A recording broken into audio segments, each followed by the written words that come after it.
La brouille diplomatique entre l'Ukraine et Israël semble avoir pris fin après l'interruption du déchargement d'un cargo qui aurait transporté du blé ukrainien volé vers un port israélien. Le Panor Mitis, battant pavillon panaméen, qui attendait d'accoster et de décharger à Haïfa, transporte plus de 6200 tonnes de blé et 19 000 tonnes d'orge. Selon Kiev, ce chargement provient de territoires occupés par la Russie depuis le début de son invasion, le 24 février 2022. La société d'importation israélienne Zenziper a annoncé que le navire devrait trouver une autre destination pour ses marchandises, tandis que Kiev a déclaré qu'elle continuerait à suivre sa position et à mettre en garde contre toute opération qu'il entreprendrait. Le différend entre Israël et l'Ukraine a éclaté cette semaine après que les autorités israéliennes ont autorisé un autre navire transportant une cargaison similaire à décharger au port de Haïfa. Les responsables israéliens ont nié avoir reçu des preuves suffisantes de la part de l'Ukraine et ont critiqué Kiev pour avoir rendu cette affaire publique sur les réseaux sociaux.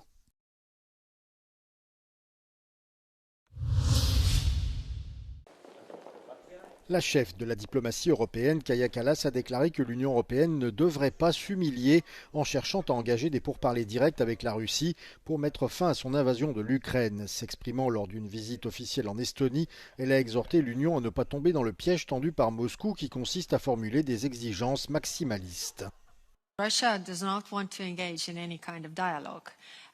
We should not humiliate ourselves by being the demandeurs that please, we beg you to talk to us, but we should put them in a position where they actually go from pretending to negotiate to actually negotiate.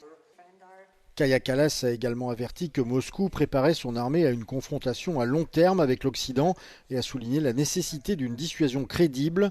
Les ministres des Affaires étrangères de l'UE doivent se réunir le 10 mai pour discuter de ce que l'Union exigera de Moscou dans un scénario d'après-guerre.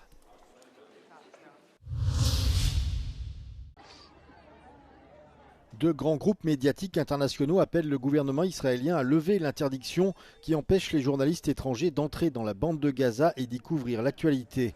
Plus d'une vingtaine d'agences de presse et de journaux, dont AP, AFP, la BBC, Reuters, le Washington Post et CNN, demandent la fin de cette interdiction en vigueur depuis octobre 2023. La déclaration réaffirme l'importance pour les journalistes d'avoir un accès au terrain afin de pouvoir, je cite, remettre en question les versions officielles de toutes les parties, s'entretenir avec des civils et rendre compte de ce dont ils sont témoins en première main. Israël n'a pas encore répondu à cette demande selon les rédactions qui s'interrogent sur les raisons pour lesquelles ces restrictions sont toujours en vigueur. Au départ, l'État hébreu avait déclaré qu'elles étaient nécessaires pour empêcher les journalistes de révéler les positions des troupes et pour répondre aux préoccupations de sécurité dans une zone de guerre active. Mais dans leur déclaration, les responsables des rédactions font valoir que les combats les plus intenses sont terminés, qu'un cessez-le-feu est en cours et que les journalistes ne constituent désormais aucune menace pour les soldats israéliens. Selon Reporters sans frontières, plus de 210 journalistes et professionnels des médias ont été tués depuis la reprise du conflit en octobre 2023.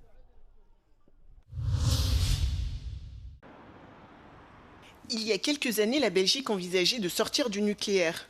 Mais la guerre en Ukraine et le contexte géopolitique actuel ont complètement changé les choses. Bruxelles compte désormais relancer ses activités dans ce domaine et le Parlement belge a même voté en mai 2025 une loi qui acte le renoncement du pays à sortir du nucléaire. La Belgique négocie actuellement avec le géant énergétique français Engie pour acheter ses activités nucléaires. L'entreprise possède 7 réacteurs sur le territoire belge, dont 2 sont encore en activité. Les deux parties ont signé ce jeudi une lettre d'intention pour fixer le cadre des négociations qu'elles ont entamées. Pour le Premier ministre belge, qui il y a quelques jours à Paris a rencontré Emmanuel Macron et Raphaël Grossi, patron de l'Agence internationale pour l'énergie atomique, il s'agit là d'une question de souveraineté. En attendant l'issue des négociations qui devraient durer jusqu'en octobre, Bart De Wever a annoncé la suspension immédiate du démantèlement des réacteurs nucléaires concernés.